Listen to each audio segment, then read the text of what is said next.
रणदीप हुड्डा की फिल्म स्वातंत्र वीर सावरकर का ट्रेलर रिलीज हो गया है और ट्रेलर देखकर आपको लगता है कि वो अपनी डेब्यू डायरेक्टर के रूप में जो फिल्म ला रहे हैं उसमें गच्चा खाने वाले हैं।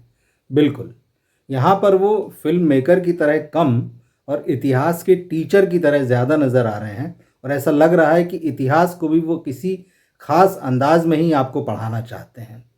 आपको याद होगा कि पिछले साल मई 2023 में जब इस फिल्म का टीज़र रिलीज़ हुआ था, तभी उस पर काफ़ी विवाद हुआ था, क्योंकि उन्होंने टीज़र में दिखाया था कि सुभाष चंद्र बोस जैसे जो नेता हैं वो वीर सावर की विचारधारा का समर्थन करते हैं।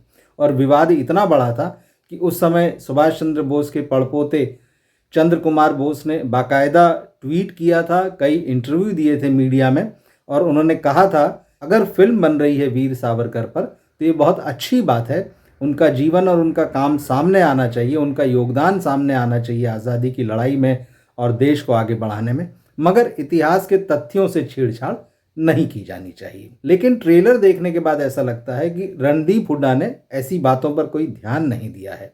हालांकि वो थोड़ा सा बचे हैं कि कोई कंट्रोवर्सी इस बार पैदा हो, क्योंकि फिल्म जो है बहुत जल्दी रिलीज़ होने वाली है 22 मार्च को।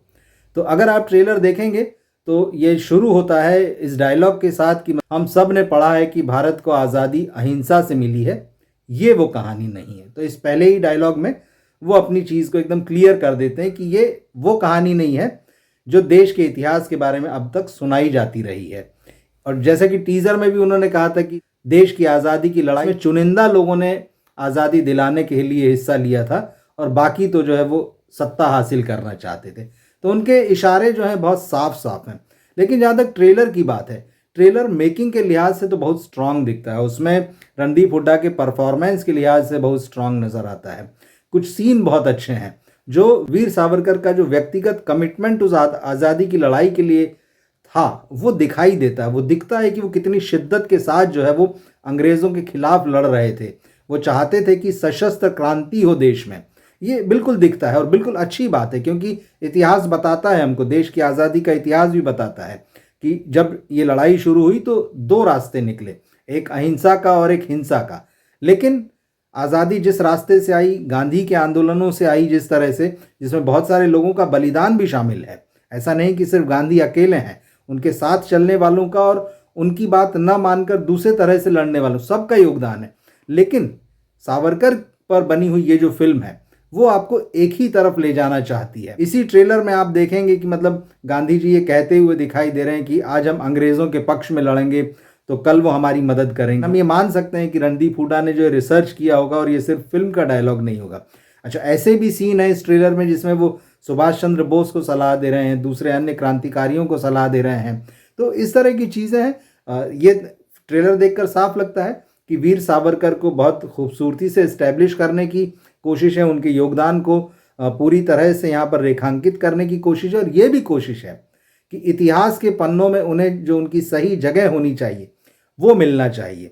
बिल्कुल वाजिब है, हर स्वतंत्रता सेनानी को जो है देश को सम्मान देना चाहिए और उसकी वाजिब जगह जो है उसे मिलनी चाहिए। उसका क्रेडिट सिर्फ विचारधारा के आधार पर नहीं छीना जा सकता, न ही उसको पीछे ढकेला जा सकता है। लेकिन जहाँ तक ट्रेलर की बात है तो ये बहुत ही एक तरफा नज़र आ रहा है और वीर सावरकर को एस्टेब्लिश तो कर रहा है, लेकिन कहीं ना कहीं वो जो एजेंडे वाली बात आती है आज के सिनेमा में, किसी खास एजेंडे की तरफ जो है प्रोड्यूसर, डायरेक्टर या एक्टर इशारा करते हैं, वो कुछ जो है वो इस ट्रेलर में दिखाई दे रहा है।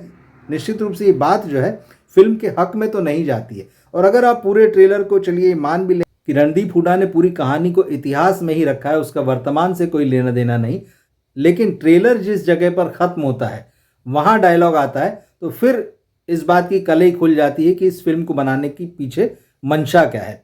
इस ट्रेलर का आखिरी डायलॉग है जिसमें सावरकर बने हुए रणदीप हुड्डा कहते नजर आ रहे हैं कि क्या आपने सोचा कि किसी कांग्रेसी को कभी काला पानी की सज़ा क्यों नहीं हुई। काला पानी की सज़ा निश्चित रूप से बेहद कठोर थी, अंग्रेज जिनसे बेहद डरते थे उन्हें ही वो सज़ा देते थे।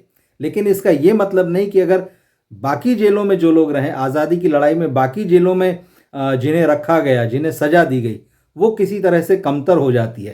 तो ये जो अंतिम वाक्य एक बार फिर से वो एजेंडे की तरफ इशारा करता है, कांग्रेस की तरफ इशारा करता है, और ये बताता है कि मेकर जो है किसी खास ढंग से ही फिल्म को न केवल खुद देख रहे हैं बल्कि दर्शकों को देखने का भी आग्रह कर रहे हैं, या कहिए कि आप दबाव भी डाल रहे हैं। हकीकत यह है कि जो भी अच्छा फिल्म मेकर होता है वो कभी भी अपनी तरफ से दर्शक से ये नहीं कहता है कि क्या आपने सोचा है, क्या आपने देखा है। वो सिर्फ कहानी कह देता है, वो सिर्फ दृश्य रच देता है, वो सिर्फ संवाद सिनेमा के पर्दे पर रच देता है। और फिर दर्शक जब उसे देखते हैं तो वो खुद विचार मंथन करते हैं, खुद सोचते हैं और खुद अपनी राय बनाते हैं। तो ट्रेलर जो है हालांकि मेकिंग के लिहाज से अच्छा है, लेकिन कहीं ना कहीं जिस तरह से एक खास तरह से झुकाव के साथ बायस्ड होता वो दिखाई दे रहा है, तो ये बात जो है कहीं ना कहीं रणदीप हुड्डा की फिल्म को कमज़ोर करती हुई नज़र आती है। तो खैर, ट्रेलर उस तरह से आपको बहुत एक्साइट नहीं करता है जैसा करना चाहिए। इसके बावजूद हम इस फिल्म को देखेंगे और जब फिल्म रिलीज होगी तो इस फिल्म का रिव्यू लेकर आएंगे। इस ट्रेलर पर आपकी क्या राय है, आप क्या सोचते हैं, आपने देखा तो आपको क्या महसूस हुआ, जिस तरह से रणदीप हुड्डा कहानी कहना चाह रहे हैं उसे देखते हुए आप क्या सोचते हैं, नीचे कमेंट बॉक्स में अपनी राय ज़रूर लिखें। हमारे साथ जुड़े रहें, हमारे चैनल को सब्सक्राइब करें। मिलते हैं हम फिर अगले वीडियो में। नमस्कार।